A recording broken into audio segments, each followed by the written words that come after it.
Au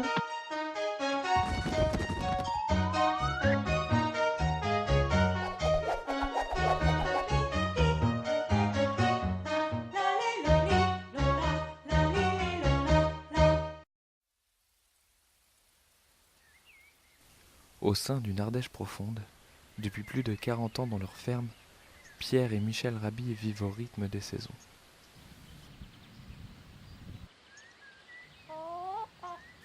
Très sollicité au moment de la sortie en salle de son film Au nom de la terre, l'agriculteur philosophe ouvre ses portes et nous livre une interview exclusive pour le Chou Brave sur l'alimentation, de son rôle et ses effets dans notre société. Nous avons complètement oublié que la nourriture, c'est ce qui nous maintient en vie. Et nous sommes dans une espèce de posture mentale qui veut que, voilà, on a droit, on a droit, on a droit, on veut toujours, etc. Mais on oublie complètement que finalement, on a aussi de la gratitude à avoir à l'égard de la terre, à l'égard de tout ce qui nous nourrit, à l'égard des animaux aussi, parce que les animaux, maintenant, on les traite comme des masses de protéines qu'on reproduit industriellement dans des structures, c'est une horreur absolue. Alors que l'animal doit être libre, donc on a commis un certain nombre d'exactions qui nous font nous éloigner de plus en plus de cette approche sacrée. Je ne dis pas religieuse, hein, parce que c'est pas ça. Cette approche sacrée de la vie, rien ne m'est dû, hein, rien ne m'est dû, mais tout ce qui m'est donné, eh ben, je dois quand même reconnaître que ce qui m'est donné entretient ma vie, et par conséquent, je suis plein de gratitude pour tout ce qui entretient ma vie. Que ce soit mes semblables, ou que ce soit ce que la terre me donne, ce que les animaux, en sacrifiant leur propre vie, me donnent. Si je perds cette gratitude-là, c'est-à-dire que je deviens un bouffeur, voilà. Je ne suis pas un bouffeur, je me nourris, et cette nourriture doit prendre un caractère raffiné, une élégance. Il y a une élégance dans la nourriture. Il n'y a pas seulement... Aujourd'hui, on a complètement vulgarisé, enfin dans le sens de rendre vulgaire tout ce qui nous est donné. On n'est même plus là pour l'appréciation. Voilà, c'est un peu dommage. En plus, dans le contexte aujourd'hui de désertification, etc., j'avais social, économique, etc., j'avais proposé les oasis en tout lieu. Dans le contexte d'une société du toujours plus indéfini, illimité, qui fait que l'individu devient un consommateur, producteur à vie, pourquoi faire? Pour augmenter le produit national brut et permettre à une minorité humaine de s'enrichir considérablement. Il faut maintenant rentrer dans un principe élégant, qui est très beau, qui est la sobriété, la simplicité. Et dans cette élégance de vie, on est gagnant parce qu'on se libère de ce toujours plus qui n'offre jamais de satisfaction. Donc on est libéré. Et étant libéré, on peut ensuite vivre dans l'espace, qui est l'espace qu'on occulte complètement, c'est-à-dire l'espace de l'esprit spirituel, la beauté des choses, tout le côté qui nourrit, en quelque sorte, tout ce qui nourrit notre intériorité profonde. Et on a renoncé à nous nourrir profondément pour ne nous nourrir que physiquement et que dans l'apparence. Et du coup, quand je vais dans le sud, il y a une misère de l'avoir. Hein, et en plus, les gens, malgré leur misère de l'avoir, ils ont quand même une espèce de joie de vivre. C'est étonnant. Et puis quand je viens au nord, on a finalement tout pour être soi-disant heureux, et c'est la consommation des anxiolytiques qui est en augmentation constante, qui est significative qu'il y a un drame et une détresse intérieure de l'être humain dans les pays de la prospérité. Donc, à quoi ça sert d'avoir des tas de richesses si on n'est pas heureux intérieurement? Donc, ce qui veut dire que la sobriété, ce que j'appelle la sobriété, finalement, c'est un affranchissement de l'être humain de cette sollicitation personnelle constante à produire et consommer, qui aboutit finalement à ce drame d'une humanité qui n'a plus de sens. Et donc il faut maintenant considérer la modération comme une très grande puissance de changement de société.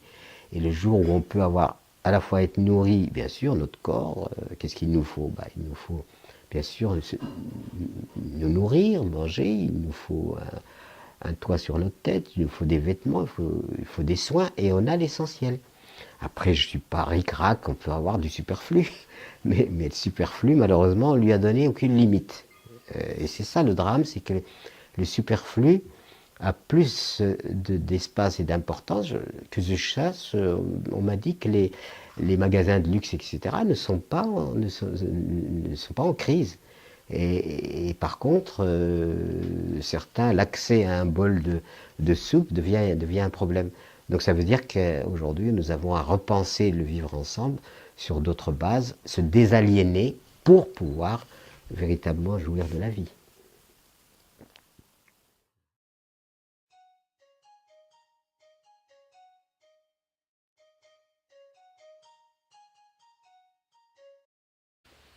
Nous avons complètement oublié que la nourriture, c'est ce qui nous maintient en vie. Et nous sommes dans une espèce de posture mentale qui veut que, voilà, on a droit, on a droit, on a droit, on veut toujours, etc. Mais on oublie complètement que finalement, on a aussi de la gratitude à avoir à l'égard de la terre, à l'égard de tout ce qui nous nourrit, à l'égard des animaux aussi, parce que les animaux, maintenant, on les traite comme des masses de protéines qu'on reproduit industriellement dans des structures, c'est une horreur absolue. Alors que l'animal doit être libre, donc on a commis un certain nombre d'exactions qui nous font nous éloigner de plus en plus de cette approche sacrée. Je ne dis pas religieuse, hein, parce que c'est pas ça. Cette approche sacrée de la vie,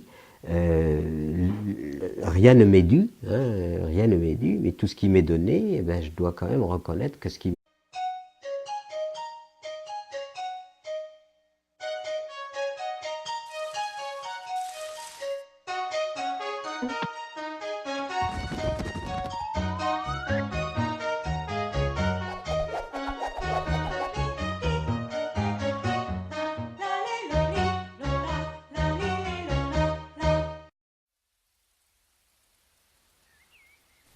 Au sein d'une Ardèche profonde, depuis plus de 40 ans dans leur ferme, Pierre et Michel Rabhi vivent au rythme des saisons.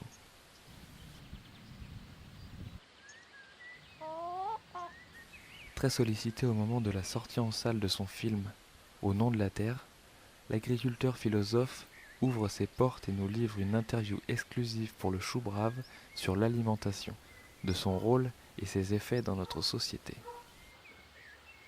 me donné entretient ma vie, et par conséquent, je suis plein de gratitude pour tout ce qui entretient ma vie. Que ce soit mes semblables, ou que ce soit ce que la terre me donne, ce que les animaux, en sacrifiant leur propre vie, me donnent. Si je perds cette gratitude-là, c'est-à-dire que je deviens un bouffeur, voilà.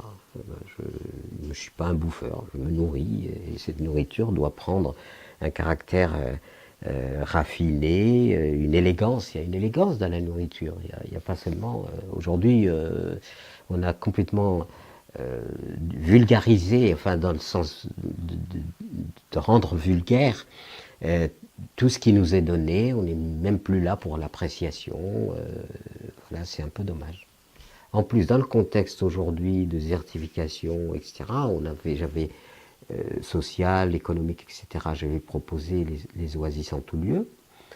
Et on a renoncé à nous nourrir profondément pour ne nous nourrir que physiquement et que dans l'apparence.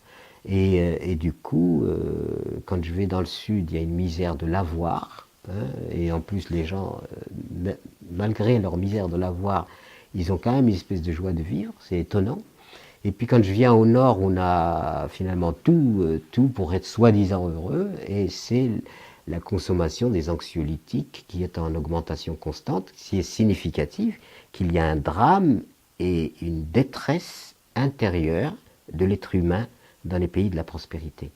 Donc, à quoi ça sert d'avoir des tas de richesses si on n'est pas heureux intérieurement? Donc, ce qui veut dire que la sobriété, ce que j'appelle la sobriété, finalement, c'est un affranchissement de l'être humain de cette sollicitation personnelle constante à produire et consommer, dans le contexte d'une société du toujours plus indéfini, illimité, qui fait que l'individu devient un consommateur producteur à vie.